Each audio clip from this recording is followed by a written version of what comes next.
Wabarakatuh. Alhamdulillahirabbil alamin wassalatu wassalamu ala mab'utsin rahmatan lil alamin nabiyyina Muhammadin wa ala alihi wa sahbihi ajma'in. Subhanaka la ilma lana illa ma 'allamtana innaka antal alimul hakim. Allahumma 'allimna ma yanfa'una wanfa'na bima 'allamtana wa zidna ilma. Masyaallah muslimin rahimani wa rahimakumullah. Bapak Ibu yang dirahmati Allah Subhanahu wa taala.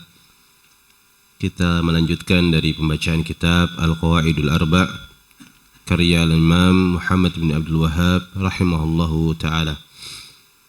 Dan pertemuan yang terakhir kita telah membahas tentang makna ibadah, bahwa ibadah bisa ditinjau dari dua sisi. Yang pertama adalah dari sisi jenis peribadatan yang dilakukan oleh seseorang. Maka datang dari definisi yang disebutkan oleh Syekhul Islam rahimahullahu ta'ala, ismun jami'un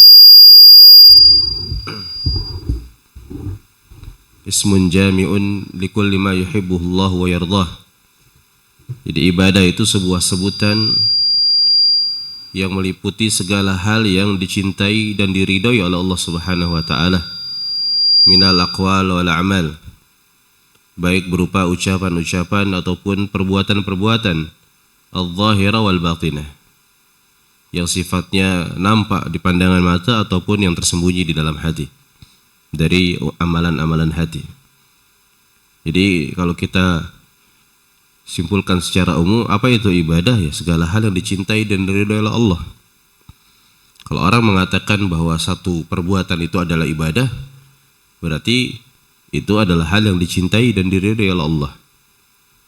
Tetapi tidak semudah mengembalikan telapak tangan mengatakan satu perbuatan itu adalah ibadah. Kenapa? Karena kalau kita salah berarti kita berdusta atas nama siapa? Kita berdusta atas nama Allah Subhanahu wa taala. Kita mengatakan ini dicintai sama Allah, diridhoi sama Allah, ini ibadah. Padahal Allah tidak memerintahkan. Makanya pertemuan lalu kita sebutkan di antara cara kita mengetahui satu perbuatan itu adalah ibadah, apa di antaranya, Pak? Adanya nas. Jadi adanya ayat ataupun hadis yang mengatakan satu perbuatan tersebut adalah ibadah. Contoh Nabi mengatakan ad-du'a'u huwal ibadah. Doa adalah inti dari ibadah. Oh, berarti doa ibadah. Orang yang berdoa kepada Allah berarti dia sedang beribadah kepada Allah. Jadi bukan hanya sekedar dia sedang meminta kehajatnya, kebutuhannya, bukan.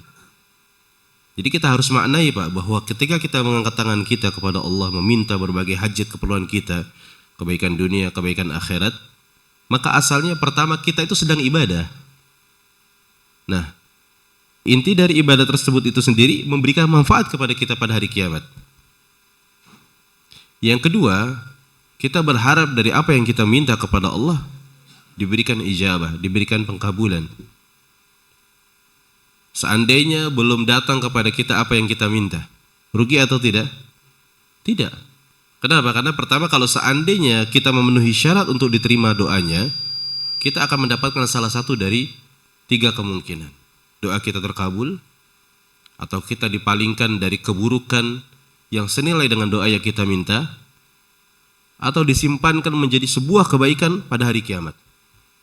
Berarti kan gak rugi dari sisi apa yang kita minta. Kemudian yang kedua, kita mengangkat tangan, kemudian kita melirihkan suara di dalam doa-doa kita meminta kepada Allah, itu saja jadi tabungan pahala juga. Berarti dapat double. Seandainya kita nggak dapat apa-apa di dunia kecuali di akhirat saja, berarti dapat pahala dari ibadah doa itu sendiri. Yang kedua dari apa? Kandungan permintaan kita yang dijadikan pahala pada hari kiamat. Jadi doa adalah ibadah kepada Allah Subhanahu wa taala.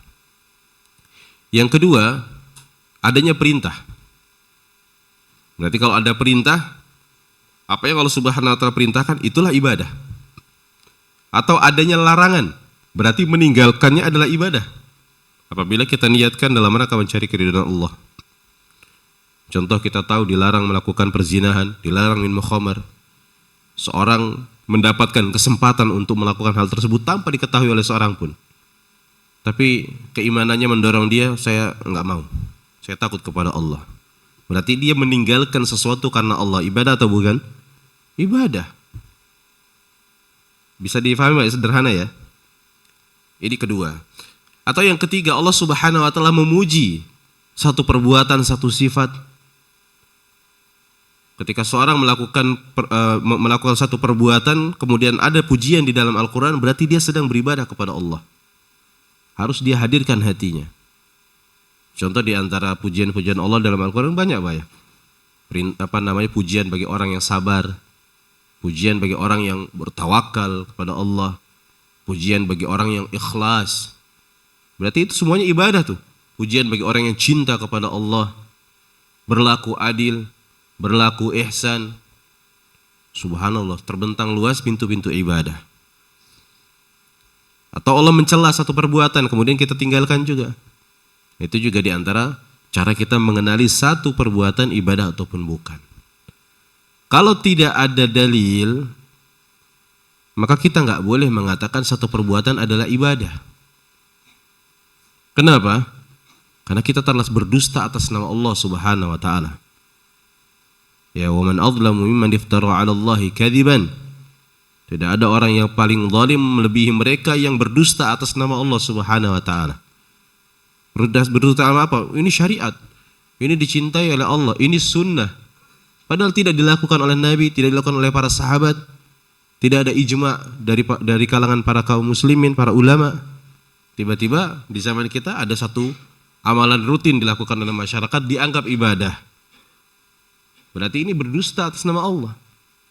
Atau yang diistilahkan di dalam syariat sebagai bid'ah. Pernah dengar Pak istilah bid'ah di dalam agama? Kenapa bid'ah itu begitu tidak disukai didengar? Kenapa? Karena dampaknya itu merusak syariat. Bid'ah itu sendiri kan apa? Seorang membuat sesuatu dari praktek ibadah yang tidak ada tuntunannya. Baik secara asalnya atau ada asalnya tetapi tidak memenuhi kriteria. Kan kita tahu ya bahwa ibadah itu ada ketentuannya. Contoh ada sebuah ibadah yang disyariatkan karena ada ketentuan waktunya. Ya atau tidak? Ibadah haji, subhanallah tadi kita lihat mana di TV. Orang sedang tawaf. Ya. Kenapa mereka berangkat ke sana semua? Karena ada syariat ibadah haji pada musim apa? Musim haji di bulan-bulan haram. Kalau orang melakukan di luar waktunya sah atau tidak? Sepakat semuanya tidak sah, kan gitu. Atau contohnya sholat. Sholat ibadah yang ada waktunya. Kalau sebelum masuk waktunya sah atau tidak? Disepakati tidak sah. Atau tata caranya. Kita tahu sholat zuhur 4 rakaat. Ada orang sholat 5 rakaat karena semangat. Saya mau tambah, orang-orang 4 saya 5 saja. Boleh atau tidak Pak? Kan sepakat sebuah kita nggak boleh. Ya. Atau terkait dengan jenis. Bentar lagi Idul Adha, ada jenis-jenis hewan yang disyariatkan untuk disembelih dan sah diperuntukkan Allah Subhanahu wa taala. Di antaranya adalah bahimatul an'am, hewan-hewan ternak ya.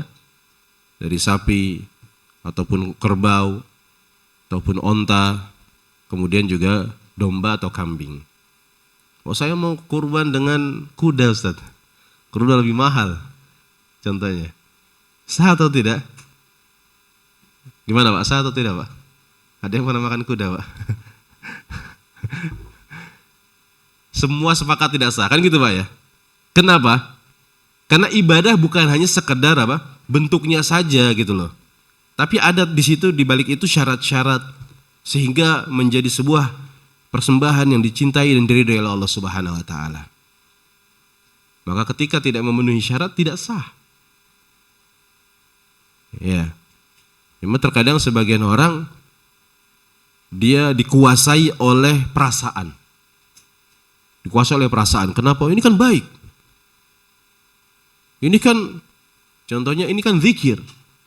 Ini kan sedekah. tetapi tidak memperhatikan tadi komponen-komponen yang harus terpenuhi dalam satu praktek ibadah. Dan kita kembali kepada pembahasan.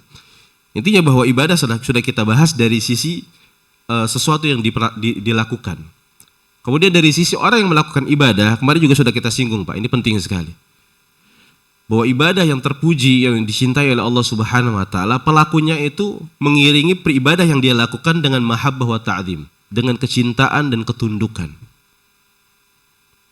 Siapa yang melakukan satu praktek ibadah tetapi kosong dari kecintaan, kosong dari ketundukan, kosong dari mengharapkan manfaat dari ibadah tersebut, maka apa? Maka dia sedang tidak beribadah kepada Allah. Contoh seperti orang-orang munafik. Orang-orang munafik salat atau tidak? Salat. Ya. Mereka mengucapkan syahadah, kemudian mereka salat juga. Mereka juga berinfak, bahkan berjihad di beberapa momen walaupun banyak melakukan kerusakan. Tetapi apa? Pada hari kiamat tidak bermanfaat amalnya. Kenapa? Karena tidak diiringi dengan kecintaan, pengagungan, ketundukan kepada Allah Subhanahu wa taala. Maka ingat Pak, kita kalau sedang ibadah itu ya benar-benar kita sedang menundukkan diri kita kepada Rabbul Alamin. Kita iringi dengan kerendahan hati, kehinaan diri. Kita mengharapkan ampunan Allah, mengharapkan rahmat Allah Subhanahu wa taala. Nah, aktivitas hati kita seperti itu, itulah yang akan membesarkan satu ibadah kepada Allah. Bisa jadi orang berdiri di atas shaf yang sama, dengan imam yang sama, dengan jumlah rakaat dan juga ketentuan yang sama, tetapi antara satu dengan yang lain bagaikan langit dan bumi. Apa yang membedakan? Bukan dari sholatnya, tidak. Hanya dari sisi apa? Dari aspek amalan hati tadi. Dia bernilai di sisi Allah Subhanahu wa taala. Ya, maka ini penting sekali untuk kita perhatikan. Baik, barakallahu fikum. Kemudian kita lanjutkan bahwa di antara dalil yang kemarin kita baca adalah firman Allah Subhanahu wa taala, "Wa ma khalaqtul jinna wal insa illa liya'budun." Tidaklah aku menciptakan jin dan manusia melainkan agar mereka beribadah kepadaku. Jadi Allah Subhanahu wa taala menciptakan alam semesta ini, ciptakan bumi yang kita pijak dengan berbagai isinya, keteraturannya, dan juga manfaat-manfaat yang ada di dalamnya. Apa tujuannya? Tujuannya adalah dua hal. Allah sebutkan, yang pertama adalah diantaranya di dalam surat Az-Zariyat. Kita ini ada sekarang di atas muka bumi ini agar kita beribadah kepada Allah. Jadi kita ada tujuan dicipta oleh Allah Subhanahu wa taala. Kemudian ada waktu yang telah ditentukan dan ada konsekuensi dari ketetapan yang telah Allah Subhanahu wa taala tetapkan untuk kita. Siapa yang taat kepadanya, dia akan mendapatkan dari janji-janji yang mulia. Siapa yang tidak memenuhi dari tujuan penciptaan tadi, maka dia akan mendapatkan kerugian. Kayak ditafsirkan oleh Imam Ibnu Katsir rahimahullahu taala di dalam tafsirnya, annahu tabaraka wa ta'ala khalaqal ibada liya'buduhu wahdahu la syarika lahu. Allah Subhanahu wa taala menciptakan hamba-hambanya agar mereka beribadah kepadanya semata, tidak ada serikat baginya. Faman ata'ahu ajazahu atamal jaza. Siapa yang mentaati Allah, maka dia akan membalasnya dengan sebaik-baik, dengan sesempurnanya balasan. Wa man 'asahu 'adzabahu asyaddal 'adzab. Tapi siapa yang bermaksiat kepadanya, Allah akan menyiksanya dengan sekeras-kerasnya siksaan. Jadi ada tujuan. Tujuan yang pertama adalah kita beribadah kepada Allah. Kemudian disebutkan di dalam surat At-Tahrim, Allah Subhanahu wa taala tatkala menyebutkan maksud dari penciptaan langit dan bumi, Allahul ladzi khalaqas sab'a samawati wa minal ardi mithlahun. Dialah Allah Subhanahu wa taala yang telah menciptakan langit 7 lapis. Begitu juga bumi semisalnya. Apa tujuannya? Lita'lamu annallaha 'ala kulli syai'in qadir. Tujuannya dari penciptaan ini agar kalian mengenal Allah. Bahwa dialah Allah Subhanahu wa taala yang maha mampu atas segala sesuatu. Wa annahu qad ahata bi kulli syai'in ilma. Dan bahwa Allah Subhanahu wa taala ilmunya meliputi segala sesuatu. Berarti dua hal. Yang pertama agar kita mengenal Allah, setelah mengenal agar kita beribadah hanya kepadanya. Itu Pak ya. Jadi kalau ditanya tujuan apa kita dicipta di dunia ini, ya untuk dua hal tadi. Untuk kita pertama mengenal Allah. Dari mana kita mengenal Allah? Dari jalan para rasul. Mengutus para rasul, nurunkan kitab-kitab, kemudian disampaikan risalah agama kepada umat, sampai kepada kita sekarang ini. Ada di hadapan kita kalamullah Al-Quran. Begitu juga sunnah Nabi SAW. Yang keduanya merupakan petunjuk di dalam kehidupan kita. Ya, tinggal bagaimana kita ini bersikap terhadap risalah yang telah Allah turunkan kepada kita. Apakah kita indahkan, kemudian kita pelajari, kita agungkan, kita amalkan, atau kita biarkan saja. Wah, saya sudah masuk Islam, saya ikut-ikutan saja. Insya Allah kan kalau kita sudah masuk Islam pasti masuk surga. Sebagian orang memiliki prinsip begitu mudahnya. Padahal apa? Ada konsekuensi. Keimanan itu ada konsekuensinya, ada tingkatan-tingkatannya. Dan orang pun yang sudah masuk ke dalam Islam nggak menjamin dia itu selamat sampai dia tunduk dan patuh sesuai dengan apa yang Allah Subhanahu wa taala perintahkan. Bahkan berapa banyak dari kalangan kaum muslimin yang akhirnya murtad, keluar dari agama. Kenapa? Karena sedikitnya bekal bagi mereka dari mengenal Allah Subhanahu wa taala. Jadi ini pelajaran yang sangat penting. Bahwa kita kalau kita mau beribadah kepada Allah dengan baik, dengan benar, dengan ikhlas, dengan tulus, kita kenali Allah, Pak. Kita belajar, datang ke pengajian, berikan waktu-waktu terbaik kita untuk mendengar ilmu, membaca Al-Quran, mengenal dari sunnah Nabi SAW, dekat dengan para ulama. Ini merupakan obat keselamatan. Baik. Kemudian kita melanjutkan dari ucapan Al-Imam Muhammad bin Abdul Wahhab rahimahullahu ta'ala. Setelah beliau memaparkan tadi dan saya sudah sedikit jelaskan dari makna-maknanya. Beliau mengatakan, فَإِذَا عَرَفْتَ أَنَّ اللَّهَ خَلَقَكَ لِعِبَادَتِهِ. Kalau engkau sudah mengetahui, engkau sudah sadar bahwa Allah Subhanahu wa ta'ala menciptakanmu itu untuk beribadah kepadanya. Kita sudah tahu nih semua. Maka sebelum kajian ini pun kita sudah tahu. Tapi dengan kajian ini mudah-mudahan kita lebih tahu bahwa Allah menciptakan kita untuk beribadah kepadanya. Fa'lam anna al-ibadah la tusamma ibadatan illa ma'a tauhid. Maka ketahuilah bahwa ibadah tidak dikatakan sebagai ibadah yang diterima kecuali ketika diiringi dengan tauhid. Kama anna as-salata la tusamma salatan illa ma'at taharah. Sebagaimana salat tidak dianggap sebagai salat yang diterima di sisi Allah Subhanahu wa taala kecuali ketika diiringi dengan apa? Dengan taharah, dengan bersuci. Fa idza dakhala syirku fil ibadah fasadat kal hadathi idza dakhala fit taharah. Maka apabila kesyirikan ada pada ibadah seseorang, ada orang ibadah kepada Allah bertahun-tahun tapi ada praktek syiriknya yang dia lakukan, maka fasadat, ibadahnya rusak. Kenapa? Sebagaimana toharah tadi. Orang sholat tapi nggak berwudu.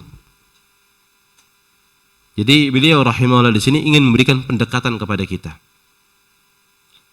akan sebuah prinsip yang disepakati oleh umat, baik yang ulamanya ataupun orang awamnya. Apa itu?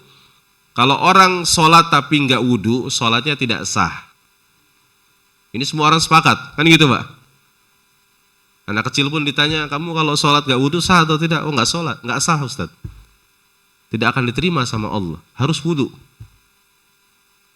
Berarti disepakati oleh seluruh kalangan. Nah, tetapi kalau masalah syirik, kok jadi ada perbedaan? Ada yang sepakat, ada yang nggak sepakat. Ya, ada yang sepakat bahwa kesyirikan itu merusak ibadah, ada yang mengatakan enggak. Bahkan tidak keluar dari Islam selagi dia tetap mengesahkan Allah, beribadah kepada Allah. Ya, seperti sebagian dari orang-orang sufi ekstrim melakukan praktek-praktek kesyirikan dari mengagungkan wali, kuburan dan seterusnya. dan mengatakan bahwa itu bentuk meminta syafaat, padahal itu bagian dari praktek-praktek kesyirikan. Nah, ini termasuk hal yang perlu kita perdalam sehingga kita benar-benar memahami apa itu tauhid, apa itu syirik, apa itu ibadah. Dan ibadah sudah kita lewati. Baik. Jadi kalau kita mau pisah Bapak-Bapak sekalian, ibadah kan sudah kita jelaskan tadi bentuk-bentuknya. Nah, sekarang yang kita bahas yang kedua adalah tauhid. Apa itu tauhid? Jadi secara bahasa tauhid itu adalah ja'lu syai' wahid. Ya, menjadikan sesuatu itu satu saja. Makanya kalau di istilah bahasa Indonesia itu mengesahkan. Berarti menjadikan hanya satu saja. Apa? Di dalam peribadatan. Jadi kalau orang mentauhidkan Allah berarti dia hanya beribadah kepada Allah Subhanahu wa taala. Ini sederhananya seperti itu. Itu namanya tauhid. Kalau syirik berarti lawan dari tauhid. Enggak menjadikan satu-satu saja. Bisa 2, bisa 3, bisa 5. Ya. Jadi definisi syirik sendiri adalah apa?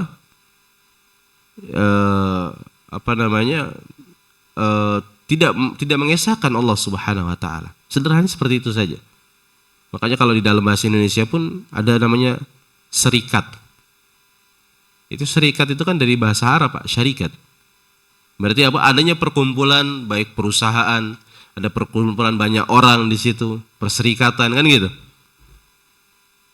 Nah, kalau dari sisi definisi syar'i, kita kembali kepada tauhid. Tauhid adalah ifradullah bima yakhtassu bih. Mengesahkan Allah dengan hal yang merupakan kekhususan untuk Allah Subhanahu wa taala. Mengesahkan apa Pak? Mengesahkan hal-hal yang merupakan kekhususan bagi Allah. Ada hal yang sifatnya kekhususan bagi Allah. Nah, ini harus kita esahkan. Dan itu bisa ditinjau dari 3 hal. Yang pertama adalah dari sisi mengesahkan Allah dalam rububiyah, yaitu terkait perbuatan-perbuatan Allah Subhanahu wa taala. Ada perbuatan-perbuatan Allah yang harus kita esahkan secara mutlak. Contoh di antara perbuatan-perbuatan Allah apa? Mencipta, menghidupkan, mematikan, memberikan rezeki. Ini termasuk pengaturan yang hanya dimiliki oleh Allah Subhanahu wa taala secara mutlak. Manusia mungkin memiliki bagian kecil. Itu pun terbatas dan atas izin Allah Subhanahu wa taala. Ya, atas izin Allah Subhanahu wa taala. Tetapi apa? Kalau terkait pengaturan secara mutlak tidak dimiliki kecuali Allah Subhanahu wa taala. Nah, ketika ada seorang meyakini makhluk memiliki dari hal-hal yang merupakan kekhususan bagi Allah, maka telah terjatuh di dalam kesyirikan. Contoh kenapa orang yang meyakini dan mendatangi para penyihir, mereka itu terjatuh di dalam kesyirikan. Apa sisi kesyirikannya, Pak? Apa sisi kesyirikannya? Nah, karena meyakini bahwa ada yang mengetahui hal yang gaib selain Allah Subhanahu wa taala. Kan gitu. Datangi para dukun, bertanya tentang barang-barang yang hilang. Seakan-akan dukun yang didatangi itu semisal dengan Allah dalam masalah ilmu. Mengetahui sesuatu yang telah terjadi, yang sedang terjadi, yang akan terjadi. Enggak ada yang mengetahui kecuali Allah Subhanahu wa taala. Begitu. Begitu juga kenapa memberikan sesajen kepada selain Allah Subhanahu wa taala, baik kepada gunung-gunung ataupun lautan-lautan, itu termasuk dari kesyirikan. Apa sisi kesyirikannya? Kalau orang biasanya memberikan persembahan sesajen ke lautan itu sebenarnya tujuannya apa sih, Pak? Di antara tujuannya yang banyak kita dengar apa? Enggak cuma sedekah. Kalau sedekah kepada orang yang masih hidup, mencari keselamatan, ya enggak? Mencari keselamatan. Kalau saya berikan sesajen, berarti tahun ini saya akan mendapatkan keselamatan. Hasil panen akan bagus, ya kan? Nelayan bisa mendapatkan tangkapan yang bagus. Kemudian tidak ada bencana alam. Nah, kenapa terjatuh di dalam kesyirikan? Yang pertama, mereka melakukan penyembelihan dalam rangka memberikan pengagungan, dan ini merupakan ibadah. Makanya tadi kita sebutkan di antara mengetahui satu perbuatan itu adalah ibadah adalahnya perintah. Berkurban itu ibadah atau bukan? Karena ada perintah kan gitu. Fasholli li rabbika wanhar. Oh, berarti perintah memberikan sembelihan itu adalah ibadah. Kalau diberikan ke lautan, ke laut, kemudian tujuannya lagi ini menunjukkan kesyirikan juga apa? Mencari keselamatan. Berarti ada ya dari kalangan makhluk yang bisa mendatangkan keselamatan semisal dengan Allah. Kan gitu. Maka akhirnya apa? Terjatuhlah dia di dalam kesyirikan. Bisa difahami Pak ya? Jadi tadi yang pertama saya sebutkan bahwa di antara kekhususan bagi Allah adalah dalam rububiyah, pengaturan tadi. Yang tidak ada yang memiliki kecuali Allah. Yang kedua dalam uluhiyah, dalam hak ibadah. Tidak ada dari kalangan makhluk yang berhak kita tunduk kepadanya kecuali kepada Allah Subhanahu wa taala. Jadi enggak boleh selain Allah itu kita berikan hak-hak ibadah. Baik ibadah secara zahir ataupun secara batin. Ya. Kemudian yang ketiga adalah masalah asma wa sifat. Allah memiliki nama-nama dan sifat-sifat yang khusus baginya. Adapun nama-nama yang mungkin tidak khusus bagi Allah, ya boleh seorang menggunakannya. Contoh seperti Aziz, kan di antara nama Allah Pak ya. Tapi itu bukan nama kekhususan bagi Allah. Bahkan Allah menyebutkan sendiri di dalam Al-Quran, Imra'atul Aziz, istri dari Al-Aziz, raja yang memiliki kekuatan, mulia. Nah ini berarti bukan kesyirikan. Tapi kalau memberikan makhluk sebuah nama yang khusus bagi Allah seperti Allah atau Ar-Rahman, Ar-Rabb, ini nggak boleh. Ya, nggak boleh. Kenapa? Karena itu bagian dari kesyirikan dalam nama. Bagian dari kesyirikan dalam nama. Taib. Jadi kembali kepada definisi tauhid apa tadi Pak? Mengesahkan Allah pada hal-hal yang merupakan kekhususan bagi Allah. Jadi harus kita esahkan.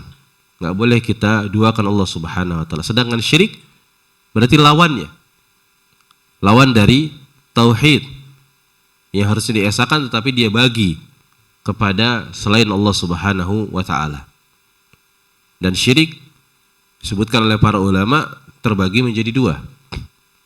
Ada syirik akbar, ada syirik asghar.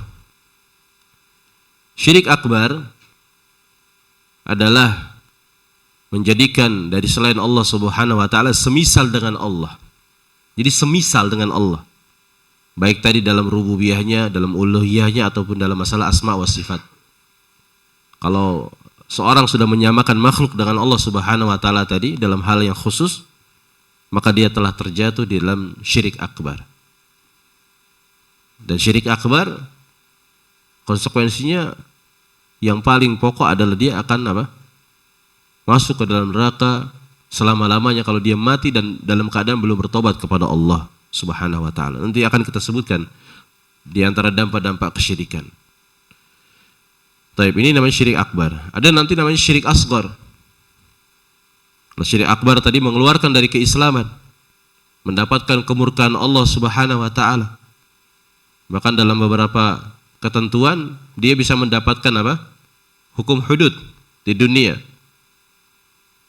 Kemudian yang kedua adalah syirik asghar. Syirik kecil. Apa itu syirik kecil? Jadi sebuah perbuatan yang disebut oleh syariat sebagai kesyirikan. Tetapi dia tidak mengeluarkan seorang dari agama. Contoh diantaranya apa? Contohnya diantaranya menggunakan jimat, tamaim. Menggunakan jimat itu syirik asghar. Asalnya, walaupun bisa sampai kepada syirik akbar. Seorang menggunakan jimat apa untuk mendapatkan keselamatan. Sisi kesyirikannya apa? Sisi kesyirikannya bahwa benda itu tidak bisa mendatangkan manfaat secara apa? Secara sebab. Kalau kita minum untuk menghilangkan dahaga, bisa atau tidak? Kan bisa. Tapi kalau contohnya batu, ya kemudian dicelupkan ke air menyembuhkan penyakit kanker, kemudian bisa membuat seorang perempuan itu hamil, memiliki keturunan, kemudian minum batu itu juga orang bisa rezekinya lancar. Berarti kan menjadikan sesuatu itu sebab padahal bukan sebab secara nyata. Nah, ini dikhawatirkan menjadi perantara kepada syirik akbar. Makanya di antara syirik asghar adalah riya. Di antaranya adalah riya. Sisi kesyirikannya apa? Apa sisi kesyirikannya, Pak? Apa, Pak? Apa? Sebenarnya orang yang melakukan riya itu pasti ada harapan juga berharap pahala, Pak. Ya atau tidak? Kalau riyanya kaum muslimin itu pasti ada harapan pahala, cuma dia masih mengharapkan yang lain dari manusia, ya atau tidak? Nah, yang diharapkan dari manusia inilah sisi kesyirikannya. Contoh, bersedekah. Atau kita mudahnya hadis Nabi sallallahu alaihi wasallam saja. Seorang datang kepada Nabi sallallahu alaihi wasallam, "Ya Rasulullah, ara'aita rajulan yaghzu yaltamisu al-ajr wa dzikr." Wahai Rasulullah, ada seorang yang ingin ikut berperang, berjihad, tetapi dia mengharapkan pahala dan juga mengharapkan dipuji. Pahala kenapa? Karena ibadah yang sangat agung. Dipuji kenapa? Karena keren. Menjadi kesatria, menjadi orang yang tangguh di medan perang, itu keren. Hebat. Apalagi di bangsa Arab dulu ya, namanya peperangan itu sebuah gengsi yang tinggi di tengah mereka, sebuah kebanggaan. Nah, kalau ada orang kayak gitu gimana Rasulullah? La syai'a alaih, kata Nabi, enggak dapat apa-apa. Berarti apa? Itulah riya, kan gitu. Dia mengharapkan pahala di sisi Allah, tapi mengharapkan manfaat dari manusia juga, dari pujian. Atau pahala yang manfaat yang lain dari manusia. Contohnya kedudukan. Ini terjatuh di dalam syirik. Sisi syiriknya apa? Membagi niat tadi, Pak. Membagi niat, harusnya berharap hanya kepada Allah, berharap kepada makhluk juga. Ini namanya syirik asghar, riya. Tidak mengeluarkan seorang dari Islam, tetapi merusak amalan. Dan para ulama menyebutkan bahwa syirik asghar itu lebih besar daripada dosa-dosa besar yang lainnya. Lebih besar daripada zina, daripada mencuri, daripada membunuh. Subhanallah. Kenapa? Karena ini terkait hak besar di sisi Allah Subhanahu wa taala. Enggak boleh diberikan kepada selainnya. Taib. Di sini bisa dibedakan antara syirik akbar dengan syirik asghar. Jadi kalau syirik akbar itu benar-benar totalitas sama, menyamakan Allah dengan makhluk.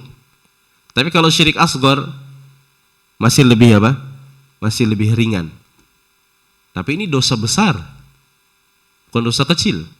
Ya, namanya besar kecil saja, syirik besar, syirik kecil. Untuk apa? Untuk dibedakan konsekuensinya.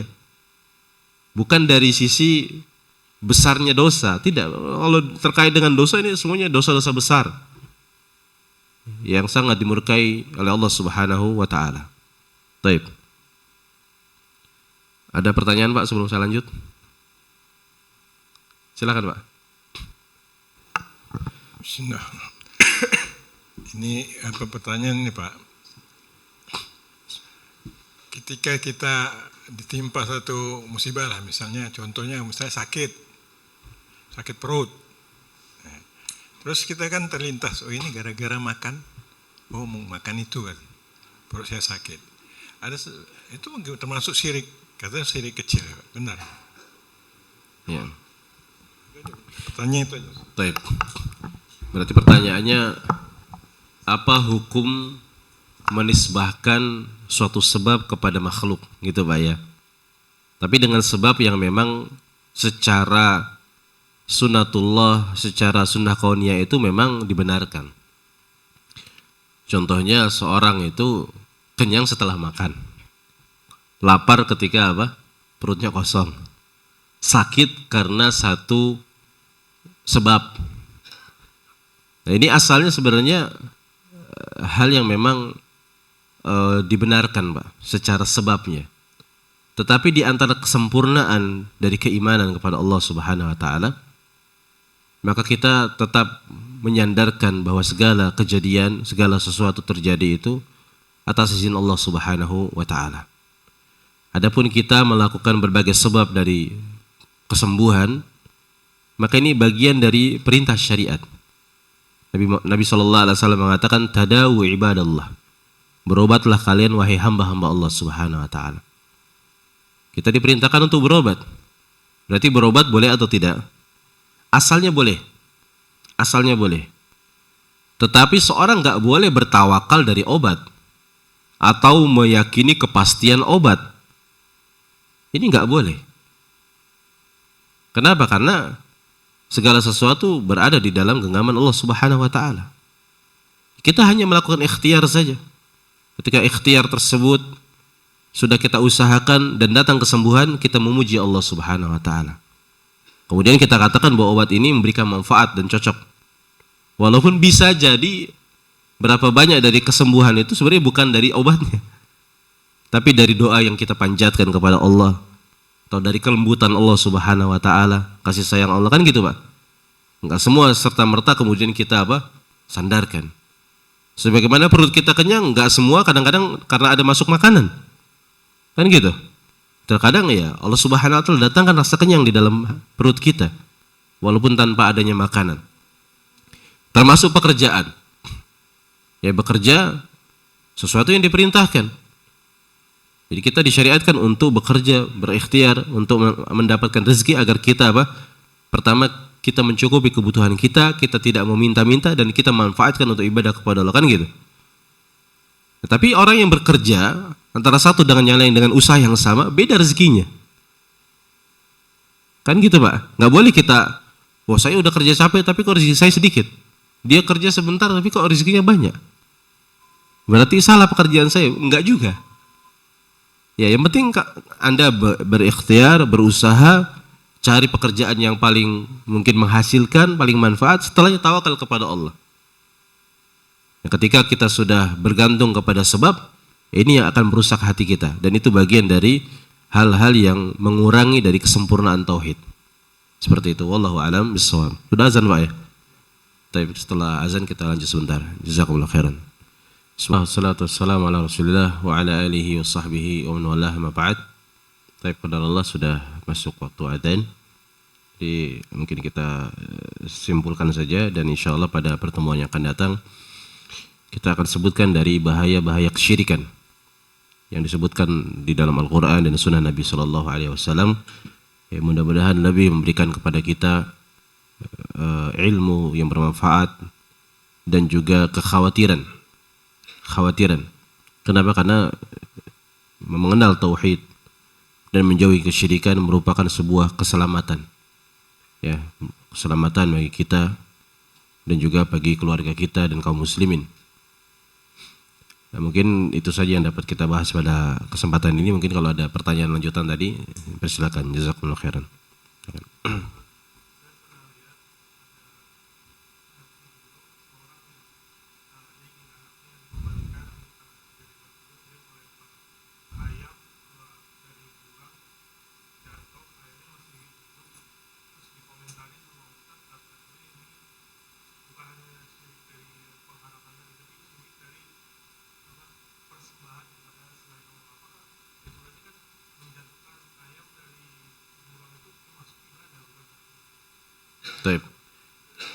Mungkin dari sisi kesyirikannya adalah karena dia ingin memberikan persembahan, ya ibaratnya hewan yang harus disembelih untuk beribadah kepada Allah, tetapi ini diperuntukkan kepada selain Allah Subhanahu wa taala.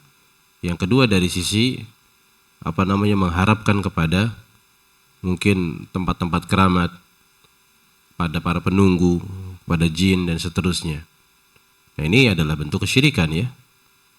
Karena kita tidak boleh beribadah baik dengan ibadah zahir tadi seperti memberikan sembelihan, ataupun juga menanamkan dari harapan kepada selain Allah Subhanahu wa taala. Dan seorang yang mentauhidkan Allah Subhanahu wa taala itu orang yang paling selamat hatinya. Karena dia tidak bersandar, tidak bergantung tidak berharap kecuali hanya kepada Allah. Bahkan kepada apa yang ada di hadapan dia sendiri dia tidak bergantung. Ini sebenarnya kenikmatan, Pak. Orang kalau sudah sampai tingkatan dari berusaha untuk menyempurnakan tauhid kepada Allah, dia akan mendapatkan berbagai kelezatan dan kenikmatan hati.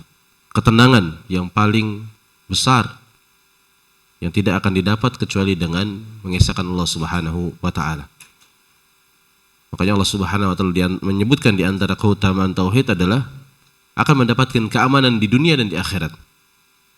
Allah mengatakan alladzina amanu wa lam yalbisu imanahum bidzulmin ulaika lahumul amnu wa hum muhtadun. Orang-orang yang beriman kepada Allah dan tidak mencampurkan keimanannya dengan kezaliman, maksudnya dengan kesyirikan. Mereka adalah orang-orang yang akan mendapatkan keamanan dan mendapatkan petunjuk di sisi Allah Subhanahu wa taala. Jadi keamanan hati kita itu akan sempurna hanya dengan tauhid. Walaupun mungkin kita beribadah kepada Allah, tetapi hati kita masih bergantung kepada makhluk, bergantung kepada pekerjaan kita, kepada harta kita, kepada orang-orang di sekitar kita. Ini akan mendatangkan berbagai kekhawatiran, kesedihan, dan keputusasaan, Pak. Berapa banyak orang itu putus asa dari orang-orang di sekitarnya, kecewa dengan orang-orang di sekitarnya. Bahkan tidak jarang akhirnya marah dengan istrinya, dengan anaknya, dengan partner kerjanya. Disebabkan apa? Karena dia bergantung kepada orang tersebut. Kan gitu? Bergantung. Terlalu berharap kepada makhluk. Kita hanya diperintahkan untuk berikhtiar. Masalah hasil kita serahkan kepada Allah. Kalau Allah takdirkan akan sampai apa yang kita harapkan. Kalau enggak Allah takdirkan, walaupun seluruh manusia bersepakat untuk memberikan manfaat, maka tidak akan datang manfaat, kan gitu. Nabi sallallahu alaihi wasallam ketika memberikan nasihat kepada Ibnu Abbas radhiyallahu anhuma, beliau mengatakan bahwa wa ini jatamu ala ayaduruka bi syai' lam yaduruka illa bi syai'in qad katabahu Allahu 'alaik. Kalau manusia semuanya berkumpul ingin mendatangkan satu bahaya kepadamu, berkumpul seluruh manusia. Enggak usah jauh-jauh, mungkin satu masjid ini berkumpul ingin memberikan bahaya kepada saya. Udah kita sepakat setelah sholat saya akan datangkan bahaya. Nah, di antara kewajiban seorang muslim dia meyakini bahwa itu tidak akan terjadi kecuali apa yang telah Allah takdirkan. Gitu kan? Gak boleh kita khawatir, kita ketakutan. Kita sudah ikhtiar, sudah maksimal, sudah tawakal kepada Allah, serahkan kepada Allah. Kalau itu merupakan ketetapan Allah, saya akan ridho dengan ketetapan tersebut. Kalau itu bukan ketetapan Allah, walaupun seluruh manusia akan meniatkan, berusaha mendatangkan bahaya, keburukan, tidak akan bermanfaat. Makanya jangan terlalu tergiur dengan janji. Ya Pak, yang tergiur dengan janji bisa berubah. Ya, itu hati dia yang pegang, bukan kita yang pegang. Kemudian itu pun di bawah ketetapan Allah Subhanahu wa taala. Ini pelajaran penting bagi kita. Wallahu a'lam bishawab.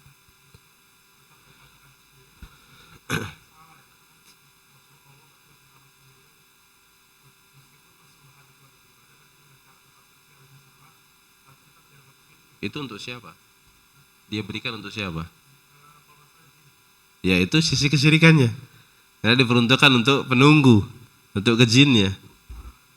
Jadi taqarrub, ya taqarrub kepada selain Allah Subhanahu wa taala. Tadi sama seperti seorang mendatangi penyihir, meyakini ucapan penyihir, bahkan melakukan suatu praktek sihir. Orang datang ke penyihir minta tolong untuk melakukan ini dan itu, maka dia telah terjatuh di dalam kesyirikan walaupun dia tidak melakukan praktek apa-apa. Kenapa? Karena penyihir tidak akan melakukan tugasnya itu kecuali dengan jalan kesyirikan. Dia persembahkan dulu berbagai ketaatan kepada para jin yang memberikan pertolongan kepadanya, baru dapat pertolongan. Nah, orang yang datang tadi berarti dia telah menjadi sebab terlaksananya kesyirikan. Itulah sisi kesyirikan dia.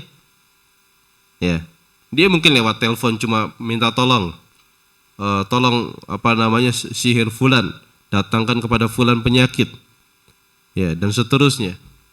Tapi dia telah terjatuh di dalam kesyirikan. Kenapa? Karena dia telah membuka praktek kesyirikan. Orang lain yang melakukannya. Siapa yang ridho dengan kesyirikan, maka dia telah terjatuh di dalam kesyirikan. Seperti itu. Wallahu a'lam bishawab. Baik, ada yang lain, Pak? Ya, Pak.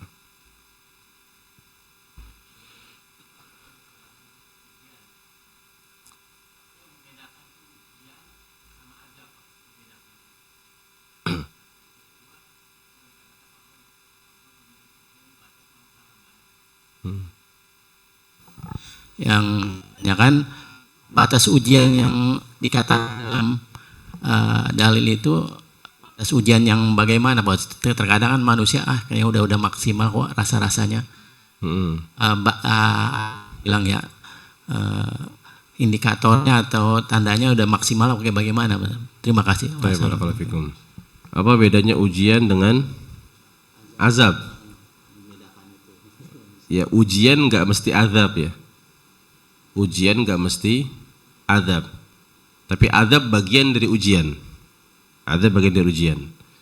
Sebagai contoh, seorang mukmin mendapatkan ujian dari Allah Subhanahu wa taala. Nah, ujian yang Allah datangkan ini kan banyak faktornya. Pertama, Allah datangkan kenapa? Mungkin karena kelalaian ibadah kita kepadanya. Sehingga Allah datangkan agar kita kembali lagi. Kan gitu. Allah Subhanahu wa taala berfirman, liyudhiqahum ba'dal ladzi 'amilu la'allahum yarji'un. Allah datangkan musibah agar mereka manusia ini merasakan sebagian dari perbuatan jelek mereka, tapi tujuannya agar mereka kembali kepada Allah. Jadi ujiannya datang karena sebab dosa kita, tapi agar kita kembali kepada Allah. Tapi kalau ujiannya itu datang kepada orang yang gak banyak dosanya, berarti kan bukan untuk mengembalikan dia kepada Allah. Bisa jadi dia orang taat kepada Allah, tapi dapat ujian. Contoh para nabi, para rasul, orang-orang soleh dari kalangan para ulama, datang ujian juga. Jangan kira orang soleh kemudian nggak selamat dari ujian, enggak. Ujian itu sesuatu yang pasti akan menimpa manusia. Allah Subhanahu wa taala berfirman, ahasiban nas ayyutraku ayyaqulu amana wa hum la yuftanun. Apakah manusia mengira bahwa mereka dibiarkan mengatakan saya sudah beriman padahal belum diuji? Walaqad fatanna alladziina min qablihim, sungguh telah kami uji orang-orang sebelum mereka. Fala ya'lamanallahu alladziina shadaqu wa la ya'lamanal kadhibin, sehingga diketahui mana yang jujur dengan keimanannya, mana yang dusta. Nah, kalau ujian kepada para nabi, para rasul adalah untuk rif'atud darajat, mengangkat derajat mereka di sisi Allah.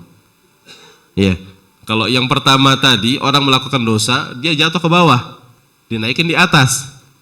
Nah, kalau yang menaikkan derajat sudah di atas ditinggikan, gitu loh, Pak. Kan beda. Jadi tergantung siapa yang mendapatkan ujian tadi. Tapi kalau ujiannya kepada orang kafir atas kekafirannya, ini berarti apa? Azab. Yang diantaranya adalah istidraj. Dia kafir kepada Allah, didatangkan musibahnya tapi di akhir-akhir saja. Supaya lebih Supaya lebih sakit. Kasih kenikmatan dulu. Kan beda antara orang yang memang dari awal susah, dikasih susah ya biasa saja. Ini kasih nikmat dulu sampai sudah di atas baru disusahkan. Loh, kenapa itu dia mendapatkan kesusahan tersebut? Azab buat dia. Siksaan buat dia. Siksaan di dunia sebelum di akhirat. Nah, jadi bisa dibedakan seperti itu. Tadi kemudian apa lagi, Pak? Oh, batas. Manusia tidak akan diuji kecuali dengan batas kemampuannya. Ya berarti kalau ada musibah, asalnya kita itu mampu untuk menjalaninya. Baik menjalani dengan kesabaran atau dengan rasa syukur, kan gitu. Tapi jangan sampai kita yang salah membatasi bahwa ujian yang Allah berikan itu harus selesai di dunia, enggak juga. Ada orang contohnya mendapatkan musibah penyakit, dan dia nggak akan sembuh kecuali sampai dia mati.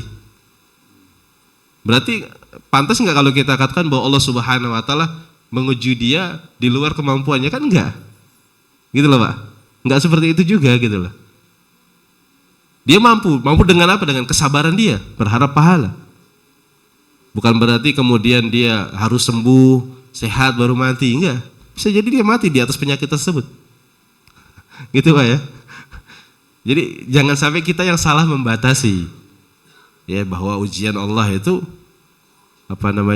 ujian Allah Subhanahu wa taala itu berlebihan. Enggak. Semua orang itu pasti bisa menjalani. Cuma tadi menjalaninya dengan kesabaran, dengan rasa syukur. Kemudian juga kita jangan terlalu memiliki orientasi yang terlalu tinggi.